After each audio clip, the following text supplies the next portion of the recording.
On the first Independence Day ceremony in Sri Lanka since the election, on the 4th of February, the government, departing from previous practice, acknowledged past tragedies that had taken place in the country and emphasized the urgent need for healing and unity.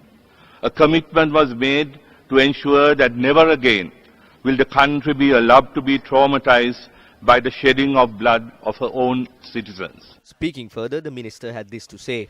The end of terrorism in May 2009 during the previous administration, though not without cost, was a necessity without which the restoration of human rights could not be achieved. However, with the government at that time choosing to operate with a sense of impunity and triumphalist approach, opportunities for reconciliation and restoration of human rights suffered.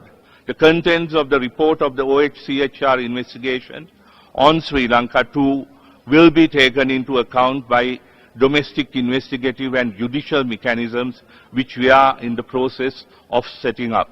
I urge this Council, the High Commissioner, our bilateral partners, international organizations, and also the Sri Lankan diaspora, all who wish our country to succeed, to trust us, have faith in us, support us, and strengthen our hands.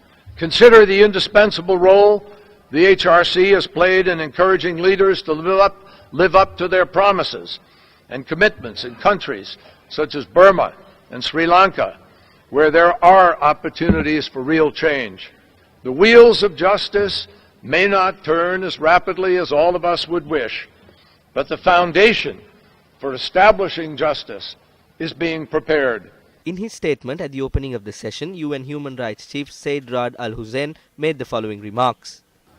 Some policymakers persuade themselves that their circumstances are exceptional, creating a wholly new reality unforeseen by the law. This logic is abundant around the world today. I arrest arbitrarily and torture because a new type of war justifies it. I spy on my citizens because the fight against terrorism requires it.